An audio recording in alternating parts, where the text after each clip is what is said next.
This is not a normal day. This is a haunting night. We'll treat it as such, no? Hi, my name is Bree. I am your friendly neighborhood mortician, and today I'm going to be reacting to the game The Mortuary Assistant, played by SHN Survival Horror Network, and I'm going to be giving you perspective from my point of view as somebody who deals with death, dying, and all things embalming. As somebody who's been gaming my whole life, I'm actually really excited to see how it plays, and if you would like to see me play the game and like react to my playthrough, maybe comment that down below because I kind of want to play this, but yeah, let's just react to a playthrough right now. Okay, so very traditional, like spooky hallway Rebecca, to the prep great, room. Perfect timing. I just finished with Okay, Mr. Rebecca. Dalton here. Please wheel him back to cold storage and bring us Mrs. Page. Okay. I'm actually surprised how simple it kind of starts out, just like moving somebody from A to B, but it makes sense because that is kind of just a basic everyday, you move people around many times a day usually. That's why we're all so strong.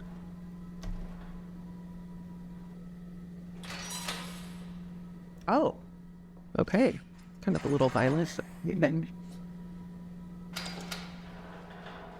Oh, he's just hovering in midair. That's cool. You gotta push him back in, buddy. But push him in. Put him in. Why is she wearing a bra? For the record, the boobs don't stay like that. They go off to the side of the body because gravity.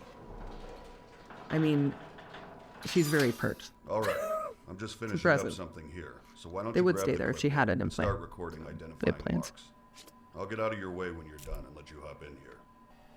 So yeah, that's pretty typical to have an anatomical log so that you can make sure that you're logging different scarring or things that might be atypical on the body, tattoos. Then you also log what you do to the person. So injection points and things like that. Oh, rotate. Rotate. Why are we rotating? Oh, whoa. Okay. That's a very extreme rotation. Most people who are older are not quite that flexible. Okay. We don't usually rotate people for no reason because there's a risk for things like purge. Purge is, you know. So we would mark that on her wrist, we would mark that on her foot, and we'd be marking all of these things down just like they're doing in the game. Great. Climb on in here and put everything into the record system. Don't Yeah, forget to it take is the pretty printout to the accurate so front far, desk and actually. zone I mean, that to the it's not, tablet for the family. it's After just that, like a body we'll get being started. there, but I like how detailed it is as far as like you having to take notes and things like that. I feel like that would not be typical for like a video game that I've played before. I've never taken notes in a video game. You all right? Yeah, I'm fine. Sorry. Freaking out a little bit. Some people do, some people don't. People ask me, like, when did I get comfortable with the idea of death and being around dead bodies? And to be honest with you, it was just there the whole time. There was never really a time where I was confronted with somebody who is deceased where I wasn't comfortable. But there are people who are pensive and it takes them a little while to warm up. Transcribing information to an online database. That's pretty similar to what we do here at Return Home. We do everything online here, so. But I just scan that sucker. I wouldn't be dragging. Just scan it in. All right. Just creating a report. It's actually very accurate to have extremely old electronic equipment in a funeral home. So that slow printer makes it's a really nice detail. Oh, it's telling you where to go. So the game is at least friendly. It's like guiding you. It's time to embalm. Okay. Now it's time for the good part. All right. That's what we've been waiting I've for. set everything out so you can just go ahead and get started. I'll be monitoring. He Everything's laid on your everything list out there if for you need us, it. which is not typical. Usually you go in and you get your own freaking tools set up. I'm noticing that the size of the prep room is interesting. I'm also noticing the setup of the table itself is pretty interesting. So I'm interested to see where this is going to go. So what they're using here is a needle injector, and what that is it's for mouth closure. So essentially it's a wire that has a little nub connected to it that the nub like goes into the gums and then they connect them via the wire. They tighten the wire and the mouth kind of closes with it. So I prefer suture myself, but you can close a mouth in a lot of different ways. Opening the window is an interesting take here for multiple reasons, but mostly privacy. Like most embalming labs are not going to have low hanging windows. If there are windows in the prep room, which a lot of the times there aren't, but if there are, they might be like smaller windows up toward the top just to let some natural light in. But really opening a window while you're embalming a body, we have ventilation and things like that. And for privacy reasons, you don't want to be doing stuff like that. These are eye caps. When you die, your eyes begin to settle, so they don't maintain their spherical shape. So what we do is we place their little plastic caps that have ridges on them. They go on the eye and they create that kind of like rounded form. Then we just close the lids over those, and that creates a more natural looking eye. I actually want to mention how she set the features before the embalming began. I think it's kind of cool because some embalmers will begin the embalming and then they'll set the features. When I say set features, I mean closing the mouth to have a natural form and closing the eyes so that they look natural as well. That's what we call setting features. And I like that she set the features before she injected, because I'm a believer in getting people kind of where they need to be and then setting that in stone. But embalmers who can set features during the embalming, I mean, that's just as well. It all works. Taking notes throughout. Okay. Sometimes we get chemicals that haven't been stored properly, and it can make them pop like that. Just keep doing your thing. I'll get it. Chemicals that are not stored properly should not be used. And they should be stored properly. So that's the embalming machine. That is the thing that you're going to put all of your chemical into, and we mix chemical depending on the state of the body. So for different purposes, we have different types of chemical that will address things such as jaundice or edema. And so we're able to put different chemical mixtures inside of that repository. Everything goes in, gets mixed, and then that eventually what you'll see is what's used to inject. Okay, she put in all of her chemicals. So he laid out her chemicals for her. Maybe because she's the apprentice or the assistant, obviously, he's kind of helping her with that work. But a big part of being an embalmer is knowing what your case is, who they are, what they are, and their body makeup, and then being able to correctly identify the chemical mixture that will generate the best results for their embalming. A standard mortuary instrument. Checklist. I like the kind of constant checks and balances. Okay, so we're opening up the carotid, and already I have something to say. So basically, when you're opening the carotid specifically, but most arteries, you're going to actually want to cut across instead of in line. So your arteries run down your neck.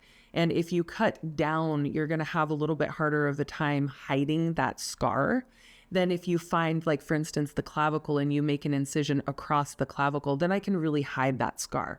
But if you want to do a good job of making the person look good after, you want to do as minimal incision as possible. And actually, too much is considered mutilation. That's why we have licenses, because you can mutilate a person's body by overdoing something, over incising and cutting too big of a place where you shouldn't be cutting. This is a really big hole right down the side of the neck. I would not have a good time hiding that and trying to cover it up, especially with how long her hair is, the length of her hair. But right now she's all hooked up and ready to inject. I don't like the angle that she's at very well here. It's a little extreme for me. I can't tell if she's flat or if she's like really, I can't tell what's going on. The one thing that I'm also noticing is that she hooked up the injection point, but it didn't point out that we're also draining through a vein. So she's injecting through an artery and she's draining the blood, and that's what you're seeing come out of the body through the jugular vein, which is right next to the carotid artery. And we call this shooting the juice. And it's kind of like that, except in this case, if I was her professor, I'd be telling her to massage the body while this is happening. That was really fast. You want to massage the body while you're embalming because it's going to better equalize and distribute the chemical within the body. And so instead of standing there staring, most of the time an active mortician is going to be working the body. Cleaning underneath fingernails. the fine-tune work while the embalming's happening. That embalming took about 10 seconds. I'd say the standard embalming, if you're just going to do like a 1-point injection, which is what this was, where the person's body, it equally distributes the chemical, you don't need to open up multiple injection points.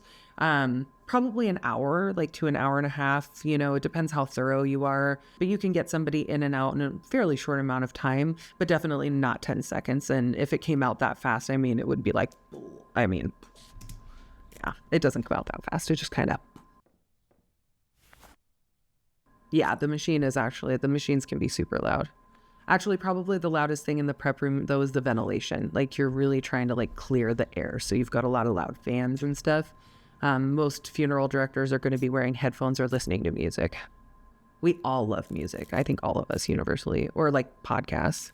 Okay, so what you're seeing here is what's called aspirations. We don't actually make an incision like that. It's done with what's called a trocar. A trocar is a big long tube and it has a pointy end. And so instead of that large incision, it's more like a puncture hole.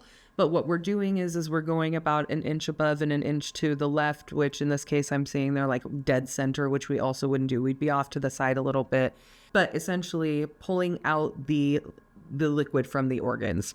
That's what's happening here. We just don't make that big of an incision to do it. And it's not superficial like that. We go a lot deeper. Like I can see the trocar, you can sometimes, but we go deep. We're trying to get, feces and urine. We're going the other direction as well. So he's going up right now. We will, or Rebecca is going up. We will also go down into the lower cavity. And that is a lot of movement. I feel like she just needs to go shoot down. Pull down. Okay. When you're done with aspiration and you're done pulling that out of the body, you're going to put what's called cavity fluid inside of the cavity, which is a very high potency formaldehyde. It's a lot stronger than what we would put in the venous system. So she missed that step, which would cause issues like premature decomposition in the gut area.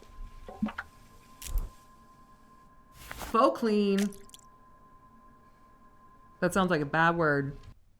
Faux clean. It's very funeral parlor-y, though I have to give it to them. I will say that most of the time the prep room isn't going to be quite that close to the common areas either. They usually tuck those suckers away pretty deep in the facility. And there was a question asked if embalming machines are that loud. They're this loud. Like, they're very loud. Yeah. Not always. Like, some of them are. Like, there's better ones now, especially. But, like, the older ones that I was training with 15 years ago. Yeah. You've got your hazmat bin. I'm trying to kind of look at the details of everything, and it looks pretty standard. I still don't like the window open. What are we doing? I need to rewind. What is this? Whoa. Hold on. Wait, okay. Moisturizing, okay. Okay, we're moisturizing. That's a good thing to do.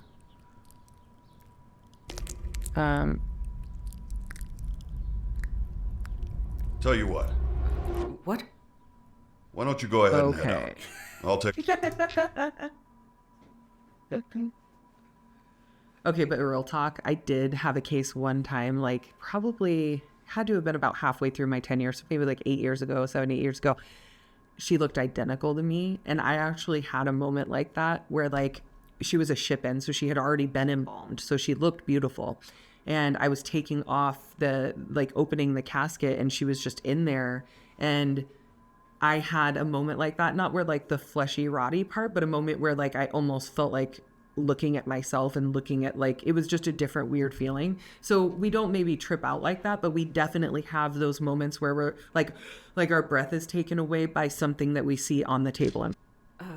Are you sure? I just got here. Don't worry. You're doing great. I'll get the last of your paperwork sorted today and call you in for your first shift. Okay, so we did a good enough job to be kept as an assistant. I think it's kind of cool that we moisturized at the end. That's a fine detail, but basically if you don't moisturize at the end, you run the risk of dehydration because embalming is going to preserve and dehydrate the tissue.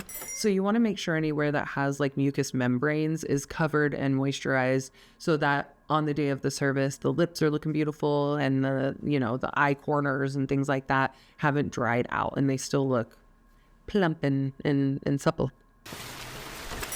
All right, so it's nighttime now. All right. Which we know nighttime at the funeral home is always going to be spooky and different than how it is during the day. So, yeah, she's already hearing noises.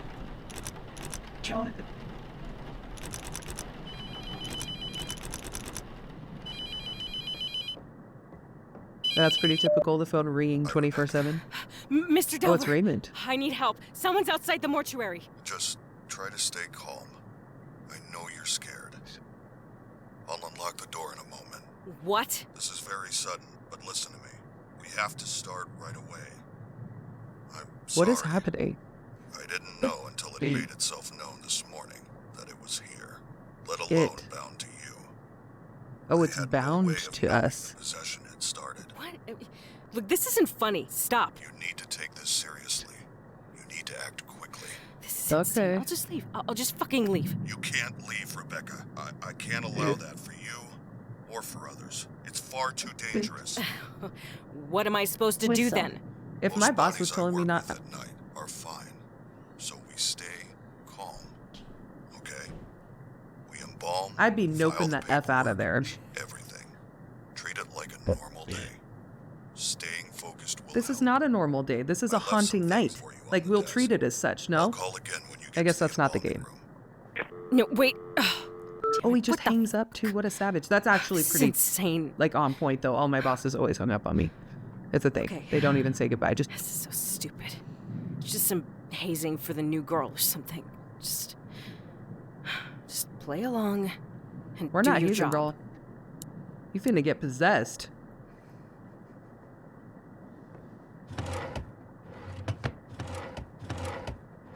Empty drawers, that's not a thing. Not at the funeral home. There's always something in drawers.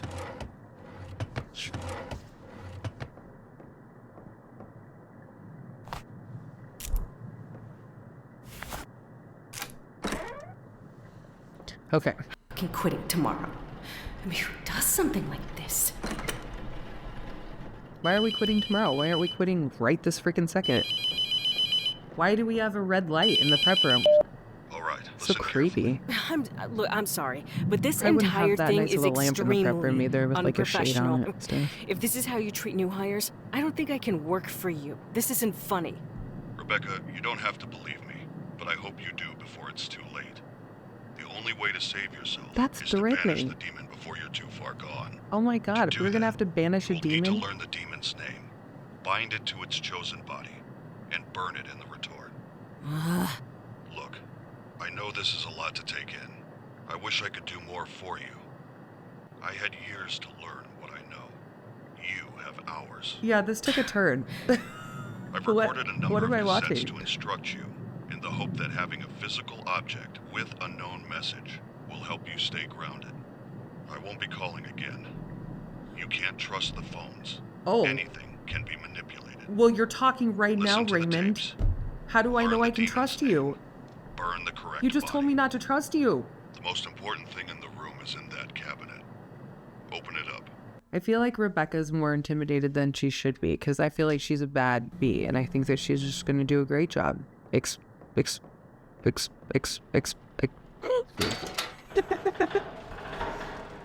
I short-circuited. Crummy old building. Lock me in here. Scare the shit out of me. Okay, here we go, finally. Back to it. Interesting having the names on the morgue like that.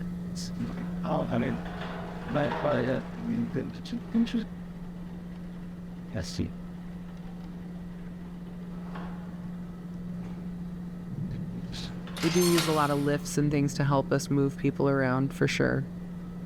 That's accurate.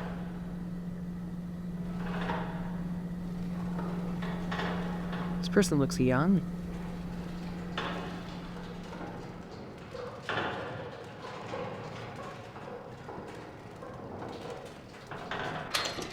All right, let's check you out. I don't have my Okay. clipboard. Well, get your clipboard, Becca. least I can keep track of things. 35, yeah. That's my age. What the hell? Don't understand why we're rotating the head so much. I guess we're looking for things when we're rotating.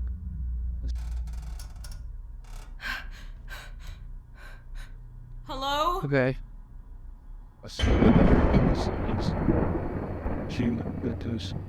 Nope. New job. I'm getting out of here. Nope the hell out of there. Yeah. How long I went to school? New career path. This. We don't go to school for that long, to be fair. Fine. Oh, dang. Maybe. They really said don't leave, and she really said, okay. Maybe everything's fine. Rebecca, get the Heliante out of there. What? The second No. things start popping off in the prep room, GTFO. There is no in between. If something weird happens in the prep room, get the hell out of. Like, what are we doing? I just. She's getting possessed. That's what's happening. I'm just saying things. They're bound Need to. to get back to work. It's fine. Okay, Rebecca. Her patterns are starting to show.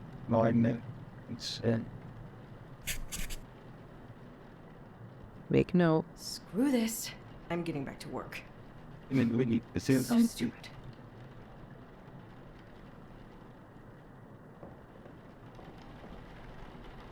It's not stupid to self-preserve. Not ever.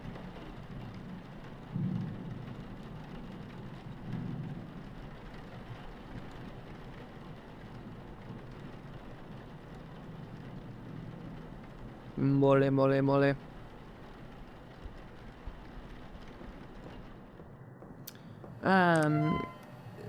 The thing that his head is sitting on is called a headrest. It's basically just something that kind of lifts up and then holds the head so that it doesn't fall from side to side. Because again, with a deceased body, one of your biggest concerns is just going to be gravity in general. You just have to worry about gravity when you're transferring them. You have to worry about gravity during the embalming.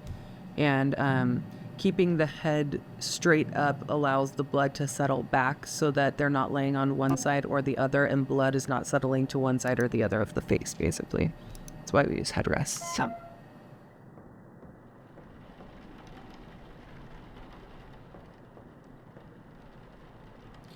It is very typical, though, to embalm late at night in the prep room. That is 100% something that happens. So, especially on the East Coast, still a lot of embalming over there. People are coming in any hour of the night, bringing someone into their care, and immediately embalming them. It's actually pretty typical to embalm them as soon as possible, because the sooner that you embalm somebody after they've died, usually the better the process is going to go, because things are still warm. And once everything kind of cools off and settles, and it's a little bit harder to get rid of discoloration and things like that, it's still doable. I need to file the copy up front. I think I'm just going to ask a general question about gloves here, because the amount of times that I've seen this woman go from body to paperwork, body to computer, this is a red flag, and this is not something that we would typically do. When we're embalming, we actually usually wear 2 layers of gloves. We would be embalming, and then if we need to work on paperwork or do something, we whip off that first layer of gloves, address the things we need to address, and then glove back up and jump back in. Is she barehanded? I haven't seen my own hands. I don't know.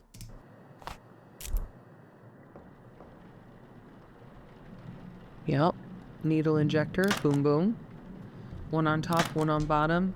Come together, mouth close. And you do usually have to punch it a couple times for it to push it in. Not my favorite tool, though. There we go. He has beautiful lips. Really. Usually we wouldn't have the headrest like that too, like with the head back like that. We'd kind of have the head a little bit like, I don't know, like lifted, so it's like more on a pillow and less like, right. Putting some eye caps in, creating that beautiful rounded dome shape. When's he gonna open his eyes? What's he gonna do? Come on. Dude basically looks like he's gonna get up off that table at any second. Like, he's not looking as dead as he should be. I'm contributing to the fact that he's 35. That's why he looks so good. But the other two looked dead. He looks like zest. What does he look? Just a little too good for me. We haven't even given him a bath yet. Retaining moisture, so that's going to be a humectant. Oh, that's what it says. Oh my god, that's so funny. I didn't even read the thing below. I was just looking. Okay. Yeah. So yeah, choosing chemicals for the case. I don't know if we needed to throw a humectant in there. He looks like a pretty standard case to me, but don't really like adding things like bleaching agents and such. For jaundice, those are specific cases, you know, where somebody's majorly discolored. I don't personally like adding dyes and things like that to my mix. Usually embalming fluid is pigmented. Oh, interesting, glutaraldehyde. Look. Okay. Mixing our chemical. I could probably tell you which brand that machine is, actually. Or which brand they pulled from.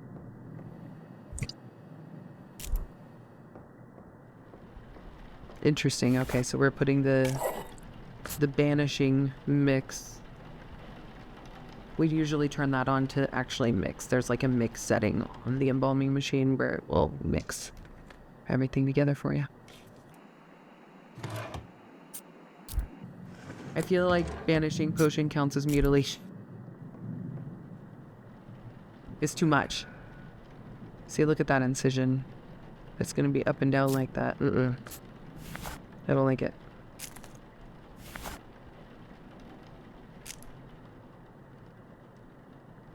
What's he gonna do? Come on. Yes, thank you. That was driving me crazy, actually, that she left the drawers. So, because that's something you don't want. You don't want to walk into open drawers while you got blood on your hands.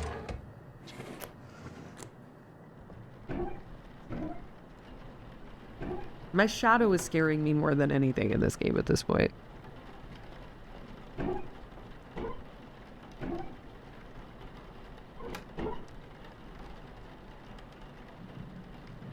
My shadow doesn't fully move with me, which also creeps me out. Don't open the window. What are we doing? No. Close the cabinets.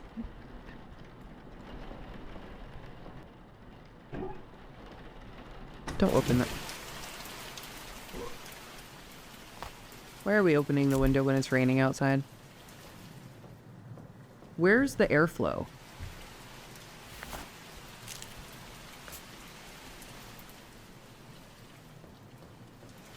Alright, we're gonna start shooting the juice. There it goes. It usually kind of also doesn't like fully like sheet down the table like that. Like it kind of goes off to the sides of the tables because there's like little indentions where it finds itself.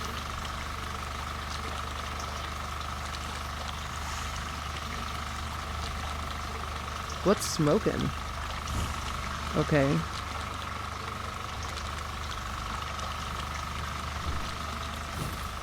So we're trying to do some demon banishment here.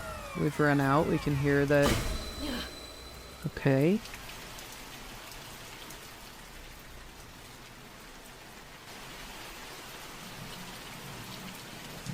We turned off the pump. We're going to remove tubing. We're going to suture up the neck. It would not look like that unless you did like the best hidden stitch of all time. It's an interesting little thing on that guy's chest.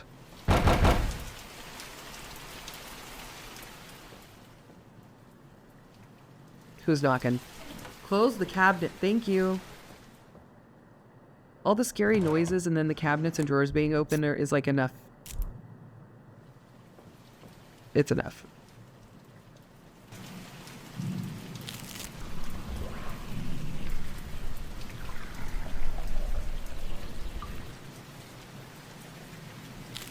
Okay, so we're aspirating again. Pretty big on that incision again. Also, we would be going up and down, down into the guts.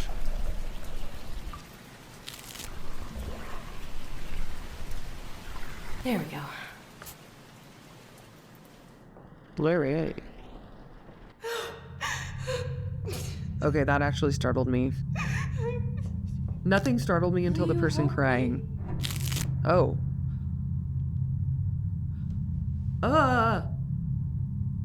Grab the cross. Grab the cross. Ew. No. Why would you...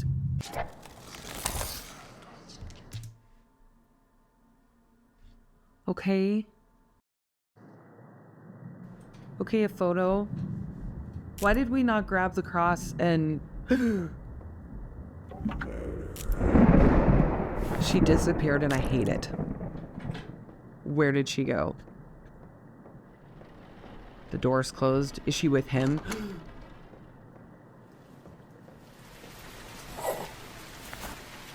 Okay, all the cabinets are open again. So now I see what's happening. Like, it took me a long time to get there, but I got there. I get it now.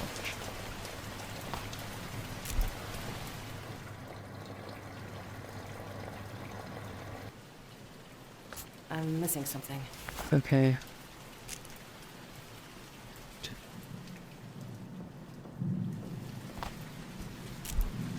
Moisturizing. I didn't like the crying lady with the hand, and I feel like this game does get creepier. All right. The back rooms at all angles, different entrances around the funeral home is actually pretty typical. Like, most funeral homes are going to have multiple points of entry and back hallways and things like that, because we need to be able to get from A to B without being in the way of the family and the service. Granted, the prep room is really close to working areas and social areas, but I like the constant hallway, end of hallway, like doors all over the place kind of, because I feel like that's a very on point for an older funeral parlor for sure. This is a nice morgue. Okay. So that is the end of the second embalming, the Mortuary Assistant, and I have a few thoughts. So coming into this, I had a couple of preconceived notions. I think first and foremost, mostly that this would be kind of just a game about what it means to be a mortuary assistant, and it did start that way, very much the paperwork and all of the checks and balances and things like that. But what I wasn't expecting was the demon possession aspect of everything. I know many funeral professionals all over the world actually at this point, and a lot of them have had a questionable experience or two, good or bad. I've had people have wonderful experiences at gravesides with like hummingbirds and eagles, and I'm one of those people too. So I've had good and weird experiences at the funeral home. I think I did expect for the game to have a little bit of a spooky element, because that just comes with the territory. It's what we do. Death is a little spooky. And at the end of the day, embalming is an extremely fine pointed, there's so many details, so it would never be perfect, especially in a video game. But as far as accuracy, I'm actually very impressed. If you want to see more of this type of content, or if you're interested in watching me play the game, comment down below. This is our first of what might become several reaction videos. We've decided we're going to kind of start a thing on this channel where we look at death and dying in video games and media and books and all these other different things. And we're going to kind of pull them apart, analyze them, and give you our input and feedback as professionals. So we hope you enjoyed watching today, and we'll see you next time. Thanks.